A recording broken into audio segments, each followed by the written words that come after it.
कुछ लोगों को लगता था बैंक में पैसे डाल दिए तो सफेद हो जाएंगे। वो गलती कर गए, उनको पता नहीं था, वो फंस गए। प्रधानमंत्री नरेंद्र मोदी ने आज ये बात अपनी कानपुर की रैली में कही। दरअसल जिस तरह सरकार नोटबंदी को लागू करने और काले धन को निकालने में जुटी है, उससे सरकार के अगले कदम पर लगातार कयास लग रहे हैं। ताजा अटकल है कि नोटबंदी के बाद अब सरकार नोट रखने पर हदबंदी लागू करेगी, यानी सरकार घर में नोट रखने की सीमा तय करेगी। हालांकि सरकारी सूत्रों ने इस खबर का खंडन किया है, लेकिन माहौल ऐसा है कि लोगों में आशंका बनी हुई है कि सरकार कोई कदम इस दिशा में उठा सकती है। आपने देखा होगा धमाधम रुपये पकड़े जा रहे हैं कि नहीं पकड़े जा रहे हैं। पहले कभी ये दृश्य देखा था? ये लूटने वालों पर हाथ लगाने की किसी की ताकत थी? आज हिंदुस्तान के हर कोने में जिन्होंने देश के गरीबों के साथ खिलवाड़ किया है, उनका हिसाब मैं चुकता कर रहा हूं।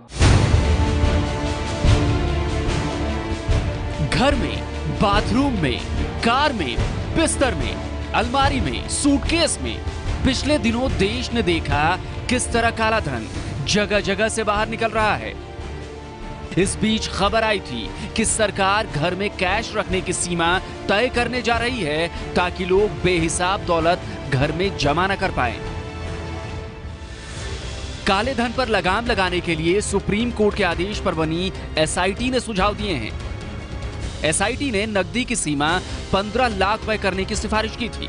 इससे ज्यादा यदि घर में पैसा रखना है तो उसके लिए इनकम टैक्स कमिश्नर से इजाजत लेने की बात कही गई। एसआईटी ने नकदी में लेन देन की सीमा 3 लाख रुपए करने का भी सुझाव दिया। इससे ज्यादा के लेन देन को गैर कानूनी करार दिया जाए और उसके लिए सजा भी तय करने के सुझाव दिए गए। मैं तो मानता हूँ उससे बहुत बड़ी राहत मिलेगी करप्शन में।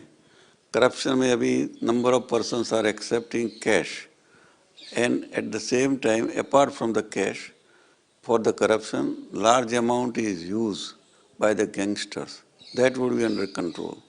एसआईटी ने 14 जुलाई को सौंपी अपनी 5वीं रिपोर्ट में कहा था कि ज्यादातर अघोषित संपत्ति नकदी के रूप में होती है। पिछले 3 साल के दौरान आयकर विभाग ने जितने छापे मारे उनमें 1500 करोड़ रुपए की नकदी जब्त की गई। वही नोटबंदी के बाद की बात करें तो मारे गए छापों में 415 करोड़ रुपए की नकदी जब्त हुई, जबकि 2600 करोड़ रुपए की अघोषित आय का पता चला। हैरानी की बात यह भी है कि ज्यादातर नकदी नई करेंसी के रूप में थी। ये नई करेंसी करीब 80 करोड़ रुपए की थी। मतलब साफ है कि पुरानी करेंसी बंद होने के बाद नए नोटों को लोगों ने जमा करना शुरू कर दिया है। नकदी की सीमा तय करने के लिए आयकर कानून 1961 में जरूरी संशोधन करना पड़ेगा। जानकार भी मानते हैं कि घर में नकदी रखने की सीमा तय कर दी जाए तो काले धन पर लगाम लगाने में मदद मिलेगी। पॉलिसी अच्छी है, इसमें कोई दो मत नहीं है, लेकिन इसके लिए हमारे पास इंफ्रास्ट्रक्चर भी तो होना चाहिए, हमारे लोग भी तो शिक्षित होना चाहिए, हमारी बैंकिंग अप्रोच भी ऐसी होनी चाहिए, तभी हम ये इन नीतिगत फैसलों को लागू कर सकते हैं और तभी उसका डिजायर्ड रिजल्ट भी आ सकता है। हालांकि नकदी की सीमा तय करने में एक बड़ी दिक्कत यह है कि देश में कुल लेन देन का 95 से 98% नगद में होता है। कृषि और कई असंगठित क्षेत्रों में छोटी छोटी रकम के भुगतान के लिए डिजिटल माध्यम में व्यवहारिक दिक्कतें हैं, जैसे इंटरनेट कनेक्टिविटी। सरकार कैशलेस की राह पर आगे तो बढ़ चुकी है, इसलिए कैश लिमिट की योजना से जुड़ी खबर चौंकाती नहीं है। हालांकि सरकारी सूत्रों का कहना है कि घरों में रखने वाले कैश की लिमिट तय करने का फिलहाल कोई इरादा नहीं है। गौरव श्रीवास्तव के साथ शिशिर सिन्हा, एबीपी न्यूज, दिल्ली।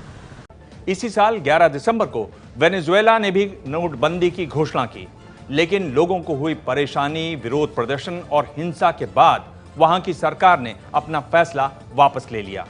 आज प्रधानमंत्री नरेंद्र मोदी ने कहा कि गरीबी और अशिक्षा के बावजूद देश ईमानदारी की लड़ाई के लिए कष्ट झेलने को तैयार हुआ है। ये बहुत बड़ी खबर है, बहुत बड़ा अजूबा है।